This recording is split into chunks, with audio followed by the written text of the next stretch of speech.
Hello viewers, আমি আজকে একটা নতুন ভিডিও নিয়ে আসলাম। সিঁড়িতে কিভাবে শাটারিং করতে হয়।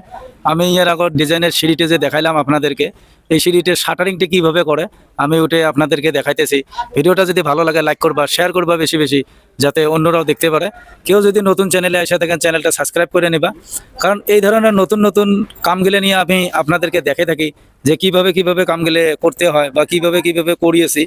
এই ধরনের নতুন নতুন টেকনিক্যাল সিঁড়িগুলো আমি আপনাদেরকে বানিয়ে দেখাই যে আমি এই ধরনের কামগুলো করি থাকি।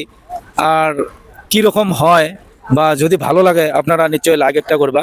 শাটারিং যে করি, এটা এক সাইড শাটারিং যেটা তলে থেকে দেখা যাবো যে সিঁড়ির মতোই দেখা যাইছে। তো আপনারা যদি নতুন সিঁড়ি বানাইতে চান, আপনারা এই ভিডিওগুলো ফলো কইরা সেম কইরা কামগুলো করতে পারেন, অসুবিধা হবো না। তার কারণ আমি এইভাবে কামগুলো করার পর সিঁড়িখান কীরকম হয়েছে আমি ওটাও দেখামো, যেহেতু তলের সিঁড়িটা আমার করা গেছে, এটা উপরের স্টেপটা করতেছি।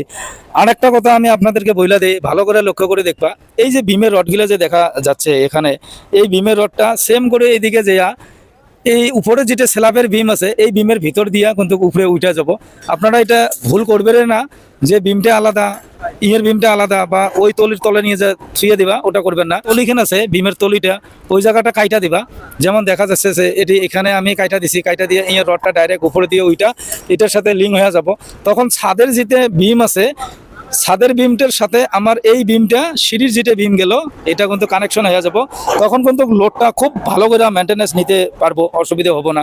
তো এই ধরনের টিকগুলো আমি আপনাদেরকে দেখে থাকি। হয়তোবা আপনারা ভাবতে পারেন যে এটা কোনো ব্যাপার না, তলে থেকে আমরা এটা এক্সট্রা করে দেই, উপরের সাথে না ছাদের লিঙ্ক থাকবো, ওটা কোনো মতে করবেন না। কারণ বিমের রডটা যাতে এই বিমের রড দিয়ে যাতে লিঙ্ক করে দিতে পারেন, তখন লোডটা মেনটেন্যান্স করতে পারবো। তো ডিজাইনের সিঁড়িগুলো করার আগে আপনারা চিন্তা করবা যে সিঁড়ির যেটা লোড মেনটেন্যান্স ওটা ঠিক আছে কি নাই, আপনারা ওটা ভালো করে লক্ষ্য করে নিবা। আর যদি বুঝতে কিবা অসুবিধা হয় আপনারা কমেন্ট করবা, আমি কমেন্টের ধরনের ভিডিও বানিয়ে দিব, অসুবিধা হবো না। আপনারা নিশ্চয়ই ভিডিওটা যদি ভালো লাগে লাইক করে দিবা। কারণ ওই সিঁড়িটা যেটা শাটারিং, আর এই যে আমি সিঁড়িটা আপনাদেরকে দেখাইতেছি এটা আমি বানাইছি, এখানেও বিম আছে, সিঁড়ি আছে, এই গ্যাপটা সেম গ্যাপটা কিন্তু ওই দিকেও যাবো। কারণ ওটা আধা হলো, এখন আধা আসবো, ওই তার ওই সাইডে বিম আছে। বিমটা যখন গাঁথনি হবো, এখানে যখন গাঁথনি করবো এই বিমটা দেখা পাবেন না। কিসের জন্য বিমটা গাঁথনিত ব্লক হয়ে যাব, তখন কিন্তু এই সিঁড়িতে দেখা যাব যে এইভাবে গ্যাপ গিলে হয়ে আছে। সেম সিঁড়ি ওটাও হবো। তলে থেকে যদি দেখেন ওটা আলাদা টাইপ হবো, আর যদি আপনারা উপরে থেকে দেখেন ওটা আলাদা টাইপ হবো। কারণ দুই ধরনের একটা সিঁড়ি দুই ধরনের মানে ডিজাইন হয়েছে। যেমন এটা নাকি আধাটা ব্লক হয়েছে, আধাটা গ্যাপ আছে। যখন মার্বল লাগাইবো বা গ্রেনাইট লাগাইবো, যখন ফিনিশিং করব অল্প হয়তো বা তেরা বেড়া দেখতেছেন, এটা কিন্তু পারফেক্ট হয়ে মিলে যাব। আর যখন সিঁড়িটা দূরে থেকে দেখবা বা তলে থেকে দেখবা তখন কীরকম দেখা যাব আমি একটু আপনাদেরকে অনুভব করে দিই। যেহেতু ক্লিয়ার হয় নাই, আপনারা অল্প দেখলে বুঝতেই পারবা যে কীরকম দেখা যাব। এটা কিন্তু তল সাইডটা হয়েছে, এইভাবে তলে শাটারিং করে নিবা। নাহলে পরে কি হবো, যখন লোড পড়বো ঢালাইয়ের তক্তাগুলো তেরা বেড়া হবো, তখন কিন্তু ঢালাইটাও তেরা বেড়া হবো। যেমন এই সিঁড়িতে সেম সিঁড়ি আমরা এটা কইরা শেষ করছি, কারণ সিঁড়িতে দুই ভাগত হয়েছে। আপনার তলে থেকে যদি দেখেন সেম পজিশন আসবো, এইভাবে দেখা যাব যে দেখো এখন কীরকম দেখা যায়, তলে যেমন দেখা যায় উপরেও এমন দেখা যায়।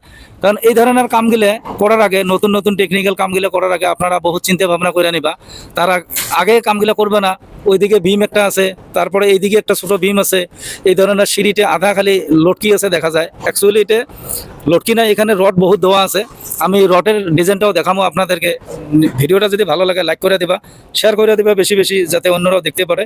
কারণ এই ধরনের নতুন নতুন টেকনিক্যাল সিঁড়িগুলা বা ডিজাইন নিয়ে সিঁড়িগুলা বানার আগে আপনারা লোডের মেনটেন্যান্সটা ভালো করে নেবা, যাতে একবারে হয়। এখানে ডবল খরচা হইলো না।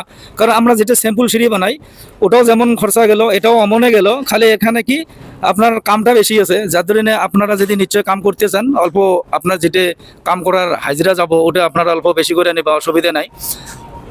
তার মানে এটা না যে ওটা সিঁড়ি বানালে বহুত টাকা বেশি যায়, এটা সিঁড়ি বানালে বহুত টাকা কম যায়, এটা কোনো কথা না।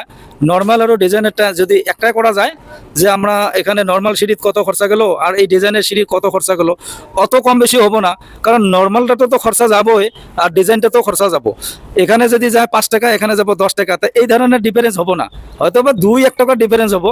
আমি সিম্পলগুলো আপনাদেরকে বুঝা দিলাম। আপনারা যদি কিবা ভালো করে বুঝতে চান, আপনারা তলে থেকে ভালো করে দেখাই যে কি রকম দেখা যাব। হয়তোবা এখানে জায়গাটা কম আছে, আমি দেখাইতে পারলাম না ভালো করে।